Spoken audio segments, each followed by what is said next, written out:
Hello viewers, this is Ranjana ma'am. I'm back after quite some time and you must be wondering what I have brought for you today. Yes, my ISC students, you have been waiting very patiently for Act 2 Scene 2. So here I am with your Act 2 Scene 2. Act 2 Scene 2 is a subplot, we can say. What is a subplot? Where the major characters are not involved. The secondary characters, they are here. Actually, when the drama was staged, the major characters, they needed rest. So these subplots were introduced to give them some rest, and the secondary characters, they would come and act on stage. So here we have Stefano and Trinculo. They are the survivors of the shipwreck, and Caliban, when he sees these two, he immediately gets attracted towards them and plans to hatch a conspiracy against his master Prospero. So this is Act 2 Scene 2. But before we start, as I always say, I always ask you, have you subscribed to my channel? If you haven't, please do. And if you have already done, please watch the video till the end. And then don't forget to press the like button. Act 2 Scene 2. Enter Caliban with a burden of wood, a noise of thunder heard. So Caliban has to do all these menial jobs for Prospero. So he enters with a burden of wood. All the infections that the sun sucks up from bogs, fens, flats on Prosper fall and make him by inch meal a disease. So he is full of anger, rebellion for Prospero. He feels he is being badly treated. So he curses Prospero that may all the diseases that is drawn by the sun from the marshy lands. So marshy lands as if are a bedroom of diseases. So from there the sun sucks up all the disease, and from the lowlands, all the diseases which have been sucked by the sun, may they all land on Prospero. Why? So that he becomes very sick inch by inch. His spirits hear me, and yet I needs must curse. Then he knows, he's aware that the spirits of Prospero are all round and they keep an eye on him. So he's telling, yes, the spirits of Prospero are listening to me, but I don't care. I will go on cursing. But they'll not pinch, fright me with urchin shows, pitch me in the mire, nor lead me like a firebrand in the dark, out of my way, unless he bid them. Why is he at this moment cursing Prospero in spite of knowing that the spirits are listening to him? Because he knows that unless Prospero gives them orders to torture him, they won't do anything. So he says, they will neither pinch me, they won't frighten me with horrible appearances, they won't throw me into muddy pools, or they won't lead me into wrong places unless Prospero orders them. But for every trifle are they set upon me, sometime like apes that mow and chatter at me, and after bite me. Then like hedgehogs which lie tumbling in my barefoot way and mount their pricks at my footfall. Sometimes am I all wound with adders, who with cloven tongues do hiss me to madness. Lo, now, lo. So he says that yes, they won't do unless they are ordered, but for every small thing, trifle means every insignificant thing also, he sets his spirits on me. And what do? They make faces at me, they chatter like monkeys, then they also bite me. And not only that, when I walk barefoot, they lie at my feet like hedgehogs. You know, hedgehogs, they have a lot of prickly spear-like things on them. And whenever an enemy or he said it senses danger, all the spear-like tentacles, they come out. And they prick their enemy to death. Even a tiger is supposed to be afraid of a hedgehog. So the spirits sometimes they take the appearance of a hedgehog and they lie in the way of Caliban when he comes barefoot. And then what do? They prick him. And sometimes am I all wound with adders. Adder is a poisonous snake. So what do? They take the shape of an adder and they wound him round and round and round, and they come near his face, and with their forked tongues they try to hiss at him and make him mad with fear. Now Trinculo comes. He is one of the survivors of the shipwreck. He had been in Alonso's ship, some servant of Alonso. Here comes the spirit of his aunt to torment me for bringing wood in slowly. I'll fall flat, perchance he will not mind me. So when Caliban sees Trinculo, he is of the opinion that this must be another spirit. And he has come in this appearance. And why has he come? Prospero must have ordered him to torture me for bringing in wood slowly. So how does he plan to escape this fellow's attention? So he says, I'll lie down flat, and it may be that he'll miss me. He won't see me. Trinculo. Actually, Trinculo is here himself searching for some shelter because he hears the thunder and he is afraid and he wants to hide somewhere to save himself from the storm. Here is neither bush nor shrub to bear of any weather at all. And as he looks around, he doesn't find either a bush or a shrub under which he can go and hide himself to escape the horrors of the storm. And another storm brewing. Yes, so another storm. One storm they had been in the ship, and another storm is already threatening. So what do? I can't find any bush, any shrub.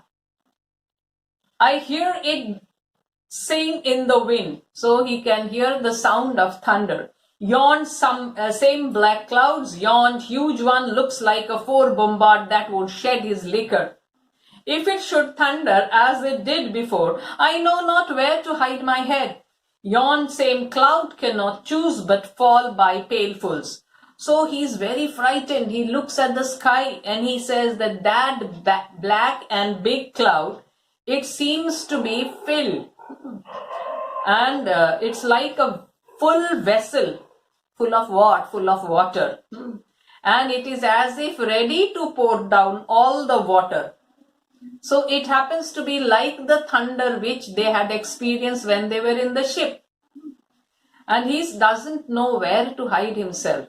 So he says that this cloud, it seems as if it is going to shed bucket full of water. Then he sees Caliban. What have we here? A man or a fish? Caliban was half fish and half human. So he says, oh my God, what have we here? It is a man-like fish. Dead or alive? A fish. He smells like a fish. A very ancient and fish-like smell. A kind of, not of the newest poor John. A strange fish. So he observes Caliban very minutely and he says, what is this? Is this a man or is this a fish? Is it alive? Is it dead? No, it is a fish. Why? It has a fishy smell, but it doesn't seem to be a fresh fish. So it seems as if it is a stale fish, dried up fish. And then he observes, what a strange fish it is. Were I in England now, as once I was, and had but this fish painted, not a holiday fool there, but would give a piece of silver, there would this monster make a man. Any strange beast there makes a man. When they will not give a doit to relieve a lame beggar, they will lay out 10 to see a dead Indian. Legged like a man and his fins like arms. Warm, oh my troth, I do now let loose my opinion, hold it no longer. This is no fish, but an islander that hath lately suffered by a thunderbolt. Alas, the storm is come again. My best way is to creep under his gabardine. Gabardine, some people pronounce it gabardine. Actually, it means a cloak. Remember Shylock? He also had his gabardine. There is no other shelter hereabout. Misery acquaints a man with strange bedfellows. I'll here shroud till the dregs of the storm be past. So then he first feels that this is a strange fish. Had I been in England, as I once used to be, that means he used to live in England. I don't know whether Shakespeare is confusing because he should be of Naples. Anyway, forget it. He says he has lived in England. So, and if I had made a picture of this fish and put it out for exhibition, then every people in England would have given me a piece of silver to see it. And then he is taunting, he is being sarcastic about the people of England. He says that this fish, if is shown in England, it would make a man fortunate, it will make him increase his fortune. This is a strange place, England. Why? Because these people of England, they wouldn't pay even a small coin to help a lame beggar, but they would give 10 coins to see a dead Indian. And a man who is alive and who is suffering, they would not even spare one dike for that man. And to see a dead Indian, they would give 10. So this is sarcasm. That shows the indifference, apathy, the cruelty of the people. You can't give money to someone who is alive and suffering, but in order to see a dead person, you are there. Why? Because he's an Indian. Indian, they would mean red Indians. Remember Chief Seattle? Legged like a man. So his legs are like a man, and he, instead of arms, he has fins. Warm, oh my troth. So he then touches and he says, no, it's quite warm. I do now let loose my opinion, hold it no longer. This is no fish. Then he changes his opinion. He says, no, this cannot be a fish. This must be an islander. And why does he look like this? His shape has changed because he must have been struck by the thunderbolt, the thunder that had taken place a little while ago. On account of it, he has been struck by it, and that is why his appearance has become so horrible. And then he says that, oh my God, the storm is coming again. So what do? The best way to escape the storm is to creep under his cloak. And then he says that when you are in trouble, you have to keep company with strange people. So though he looks so horrible, half fish, half human, and yet there is no other route of escape for me from the storm other than to get inside his cloak.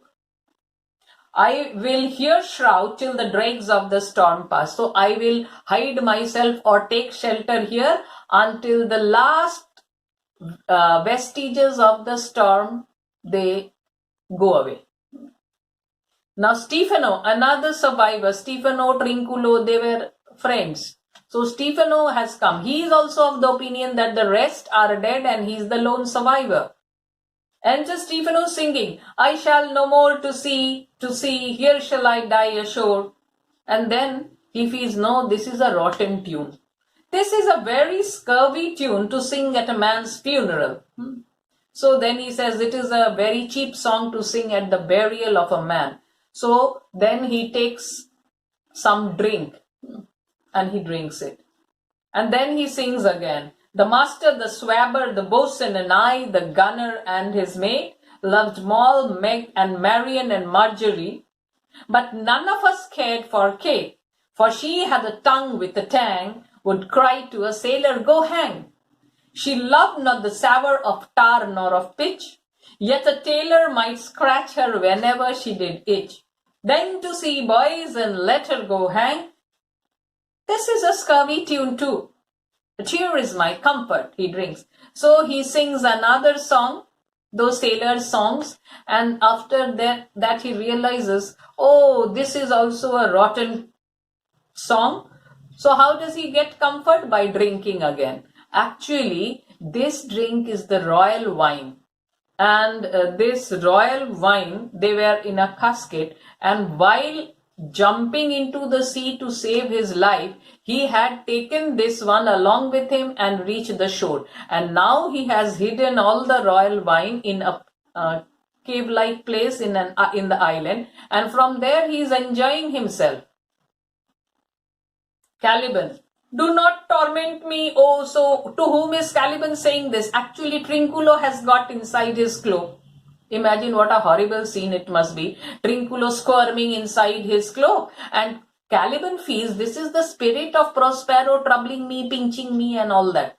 So he says, please don't torture me. Stefano, what's the matter? Have we devils here? Do you put trick upon us with savages and men of inn? Ha! I have not escaped drowning to be afeard now of your 4 legs. For it had been said, as proper a man as ever went on 4 legs cannot make him give ground. And it shall be said so again while Stefano breathes at nostrils. So Stefano, when he hears the voice of Caliban, and then he notices, oh my God, this creature has 4 feet. Actually, 4 legs. What happens? Trinculo's face is hidden inside the cloak. So only the face of Caliban is visible, whereas 4 legs, 2 legs of Trinculo and 2 of Caliban, they are visible. So he says, oh my God, a creature with 4 legs. So are they here to fool us? These savages and red Indians, they are here to fool us. So he says, oh, I have escaped a shipwreck, I have escaped drowning, only to be frightened of this 4-legged creature. And as a proverb says, that the person, even the most efficient person on crutches, crutches means 4 legs, 2 of your own and 2 of the crutches, cannot make him yield. So as long as Stefano lives and breathes, this 4-footed creature cannot frighten me. Caliban, the spirits torment me. Oh, so Trinculo is trying to get inner and inner the cloak. And this fellow is feeling, oh, the spirits are torturing me. Stefano, this is some monster of the isle with 4 legs who had got, as I take it, an ague. Some people pronounce it ague. Actually, it's a type of shivering fever. Like we have malaria when people shiver and you have high fever. It's like that type of fever. So he is of the opinion that this fellow must be suffering from a fever. Where the devil should he learn our language? And something which puzzles him is that this fellow should speak English. Actually, remember, Prospero and Miranda had taught him language. So he's stunned. How can he speak our language? I will give him some relief, if it be but for that. If I can recover him and keep him tame and get to Naples with him, he is a present for any emperor that ever trod on neat's leather. So he says that, okay, he speaks our language, and if not for anything else but for speaking our language only, I will try to give him some comfort. How can he give him comfort? By offering him some wine. So if I can cure him, he's suffering from a fever, if I can cure him, if I can tame him and take him to Naples, then I can present him to any emperor and who's ever trod on the ground, who's ever walked on the ground. Any emperor alive, if I make a present of him, he would be a good present for any emperor who is alive. So both of them, even Trinculo wanted to take him to make his fortune, and even Stefano wants. Do not torment me, prithee, I'll bring my wood home faster. So he keeps on telling Trinculo, please don't torture me. I won't be late anymore. I'll bring the wood faster. He is in his fit now and does not talk after the wisest. He shall taste of my bottle, and if he have never drunk wine afore, it will go near to remove his fit. If I can recover him and keep him tame, I will not take too much for him. He shall pay for him that hath him, and that soundly. So Stefano feels that this fellow is suffering. He is in his delirium, and that is why he is not talking coherently. So I think I should give him a taste of this wine from my bottle. If he has never drunk wine, it will cure him of his fever or the delirium which is suffering. So if I can cure him and tame him, I am not going to charge much. The person who buys him, he will have to pay me quite a good amount of money. That is certain. And after that, whatever he does, thou dost me yet but little hurt. Thou wilt anon, I know it by thy trembling. Now prosper works upon thee. So Caliban says, you are not hurting me really at the time. At this moment you are not hurting me, but soon you are going to hurt me. And I know it's Prospero who has ordered you to hurt me. Come on your ways, open your mouth. Here is that which will give language to you, cat. Open your mouth. This will shake your shaking. I can tell you, and that soundly pours into Caliban's mouth. You cannot tell who's your friend. Open your chaps again. So Stefano says that come here, come here. See, open your mouth. This is something which will make you speak. Even according to him, this is just joke, don't take it seriously. Even he feels that if a cat is given some wine, it will speak. So you open your mouth and drink this and it will help you to get rid of your shivering completely. So you do not know who a friend may be. Just you open your mouth. I should know that voice. Who says this? Trinculo. So now when Stefano comes close to Caliban to put that wine in his mouth, then it's quite close and Trinculo can hear and he says, oh my God, that seems to be Stefano's voice. It should be, but he is drowned and these are devils. Oh, defend me. So then he feels, no, that seems Stefano's voice, but how can it be? He is drowned. It must be the devils who are impersonating his voice. So please help me.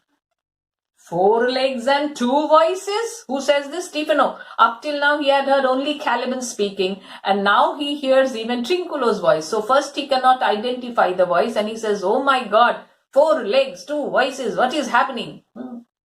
It should be, but a most delicate monster. Oh my God, what a wonderful monster. His forward voice now is to speak well of his friend. His backward voice is to utter foul speeches and to detract.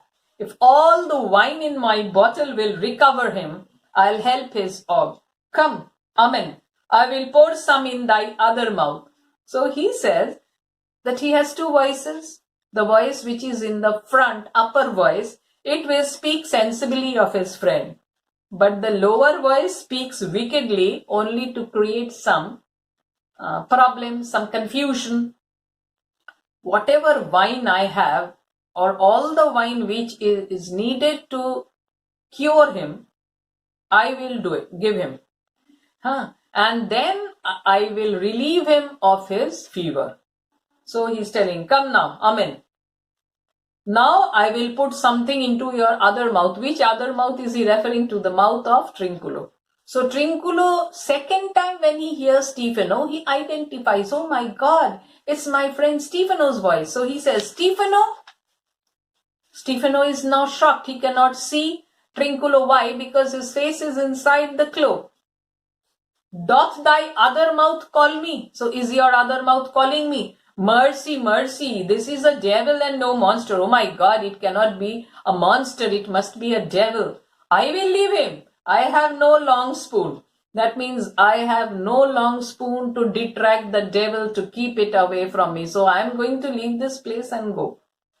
Trinculo, Stefano, if thou be a Stefano, touch me and speak to me, for I am Trinculo. Be not afraid.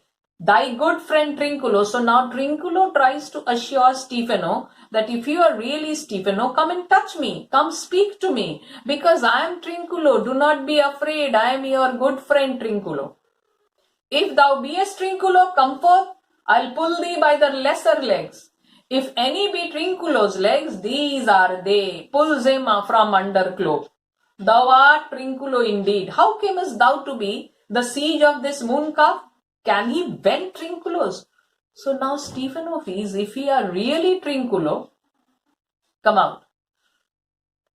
I will pull you by your back legs. Then he observes the two pairs of legs and he says, oh, if any of these belong to Trinculo, these are the ones. So he identifies the real legs of which are of Trinculo, and taking hold of it, he brings Trinculo out of the cloak. And then he says, yes, this is Trinculo. So how do you happen to be how do you happen to be under the siege of this monster? So does it give out Trinculos? How camest thou to be the siege of this moon calf? Moon calf he refers to Caliban.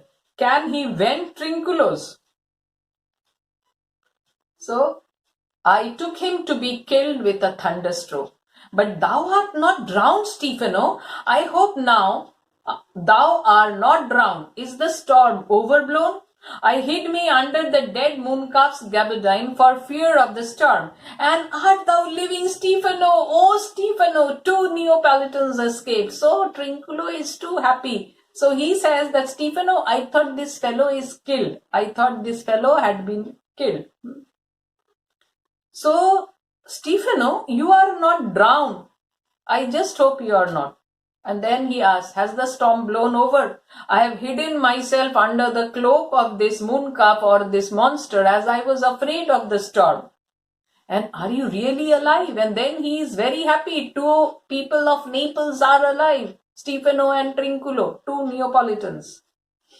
Prithee, do not turn me about. My stomach is not constant. So he keeps on moving Stefano in his happiness. So Stefano says, no, please don't turn me so much. Because my stomach is not constant. These be fine things, and if they be not spirits, that's a brave god and bears celestial liquor. I will kneel to him. So Caliban had been watching the 2 people and he says, oh my God, they seem to be quite wonderful creatures. If they are not the spirits of Prospero, they are really wonderful creatures. And then he points out to Stefano and says, this seems to be a noble god and he gives me some heavenly drink. I will kneel before him. What does this show? That I will become servile to him. I will become submissive to him. So he wants to exchange Prospero, this man Stephen, and wants to become Stefano's servant. How didst thou escape? How camest thou hither? Swear by this bottle how thou camest hither. I escaped upon a butt of sack, which the sailors heaved overboard by this bottle, which I made of the bark of a tree with mine own hands since I was can ashore. So he says, but how did you escape? How did you come here? Then he says, swear by this liquor, swear by this bottle, and tell me how you managed to reach this place.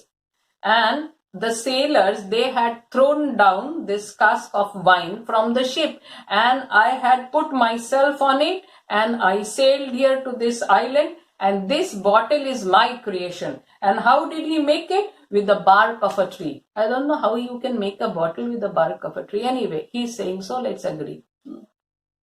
So since he came ashore, he has made this bottle with the bark of a tree. Caliban, I'll swear upon thy bottle to be thy true subject, for the liquor is not earthly. So Caliban is very impressed with this celestial wine, he thinks. It is divine wine. So he says, I'll be your subject. And he's not being given any importance. Stefano is talking to Trinculo. Stefano, here, swear then how thou escapest. So swear by this bottle how you escape. Trinculo, swam ashore, man, like a duck. I can swim like a duck, I'll be sworn. So he says, Ari, I swam ashore. I came to the shore swimming like a duck. Here, kiss the book. Though thou canst swim like a duck, thou art made like a goose. So he has no book with him. Now we say swear on the Bible, swear on the Gita. So he has no book with him. So he is using the bottle as a book and telling, swear by this bottle. Yeah, I know you can swim like a duck, but you don't look like a duck. Rather, you look like a goose. Oh, Stefano, hast any more of this? Do you have any more wine? The whole but, man, my cellar is in a rock by the seaside where the wine is hid. I have the whole cask of the king, and I have made a I have kept it in a cellar in a cave by the seaside, and I have hidden this wine there. So then he asked Caliban, how now, mooncalf? How does thine aug? So mooncalf, how is your fever doing? Caliban, hast thou not dropped from heaven? So he thinks, oh, this is a god. So have you not come down from heaven? Out of the moon, I do assure thee. Oh, yes, not just heaven, I have come from the moon. I was the man in the moon when time was. So there was a time when I was the man in the moon. I have seen thee in her, and I do adore thee. Yes. So Caliban believes this lie. He says, yes, yes, I believe you. I have seen you there, and I adore you. My mistress showed me thee and thy dog and thy bush. My mistress here, he refers to Miranda. He says, yes, my mistress showed me you, your dog and thy bush. So they believe that the man in the moon, and there is a bush there, and the man in the moon has a dog. Stefano, come, swear to that. Kiss the book. I will furnish it anon with new content. Swear. So Stefano again keeps the bottle as the book and says, swear what you have said is true, and kiss this bottle instead of the book. And I will fill it again. I will supply it again with fresh wine. So swear. So Caliban, Trinculo, by this good lie, this is a very shallow monster. I afeard of him, a very weak monster, a most poor credulous monster, well-drawn monster in good sooth. So he's telling, in the name of this lie, this seems to be a useless monster. So Trinculo now keeps on abusing Caliban. So he says it is a very useless monster.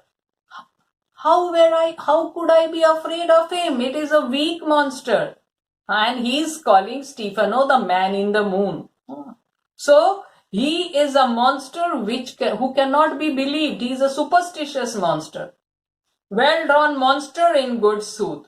So yes, you have drunk well. Actually, Stefano filled his mouth with drink, Caliban's mouth with drink. So Trinculo comments that yes, you have drunk quite a good amount of wine. That is true. That is why you are speaking all this rubbish, calling Stefano, who is a human, a god or a man of the moon. So Trinculo is getting a bit jealous. Both of them are of the same platform, and Stefano here is being hailed as a god and the man in the moon. Why? Because he has this wine. Caliban, I'll show thee every fertile inch of the island, and I will kiss thy foot. I pray thee, be my god. So Caliban ignores him, and he keeps on telling Stefano that I will show you. This is what he had done to Prospero also. So he's telling you, I will show you in this island which are the most fertile places, and I will be your subject. I'll kiss your foot. You are my god.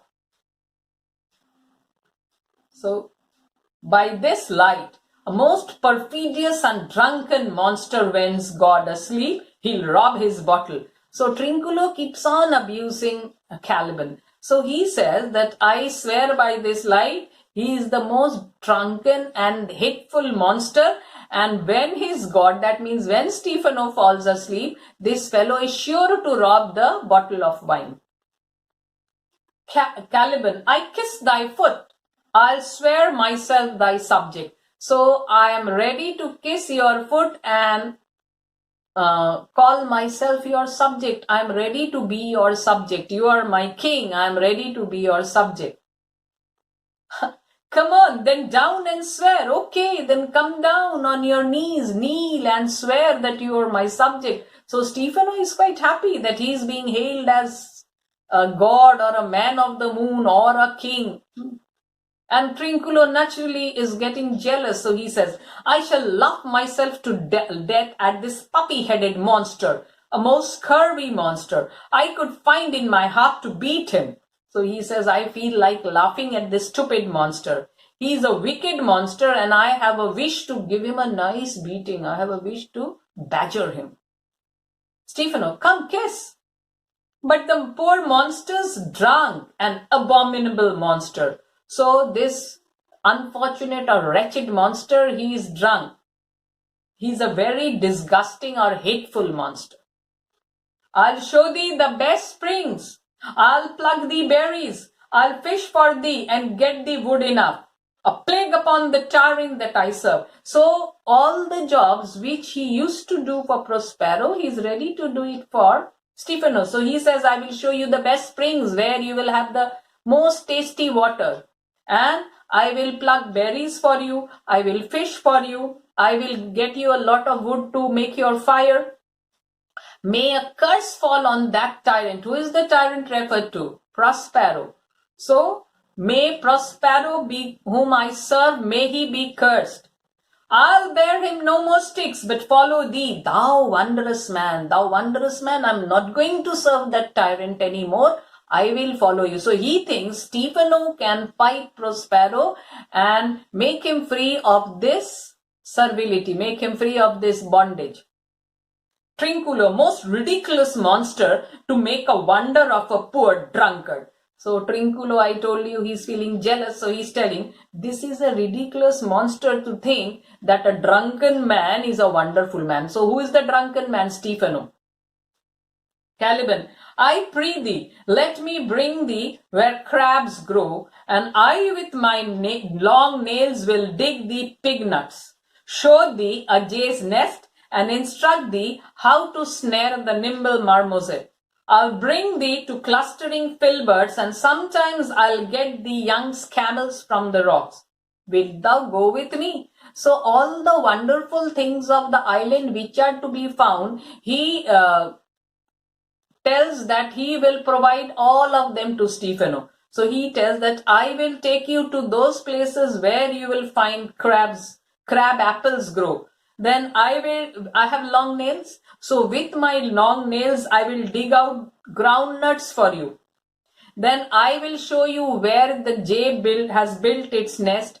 I will also teach you how to catch the bushy-tailed monkey, the marmoset. And I will take you where there are hazelnuts, where the hazel shrub grows. And I will also get you young seagulls from the rock. So are you going to come with me? Stefano, pray thee now, lead the way without any more talking. So he says, yes, I request you, take me without any more talk. Trinculo, the king and all our company else being drowned, we will inherit here. Here, bear my bottle, fellow Trinculo. We'll fill him by and by again. So now Stefano feels that he will become the lord of this island since the king is dead. So he is telling Trinculo, the king and all the courtiers, the lords and everyone, they are drowned. So we will become the sole inheritors of this island. So carry my bottle, my friend Trinculo, and we will presently fill this bottle. And whenever the bottle gets empty, we'll fill it with royal wine. Caliban sings drunkenly, so he's already started getting drunk. Farewell, master, farewell, farewell. So Trinculo again abuses him. A howling monster, a drunken monster. So you are a howling monster. You are a drunken monster. Caliban, no more dams I'll make for fish, nor fetch in firing at requiring, nor scrape trenchering, nor wash dish. Ban, Caliban, has a new master, get a new man. Freedom, high day, freedom, high day, freedom. So he is in a drunken mood and very happy and rejoicing that he's found someone who could substitute Prospero. So he is telling that I'm not going to make any more dams to catch fish. I'm not going to carry firewood at your orders. And I'm not going to wash your dishes and plates. Yes, Caliban has got a new man to be his master. Caliban has made a new master. So I have got a freedom. Yes, he is very happy. High day, freedom. Stefano, oh brave monster, lead the way. So Stefano tells Caliban to lead the way and show him the valuable places of the island. So this is where Act 2, scene 2 comes to an end, and rather Act 2 comes to an end because in Act 2 there are only 2 scenes. So I hope you haven't found it difficult. Oh my God.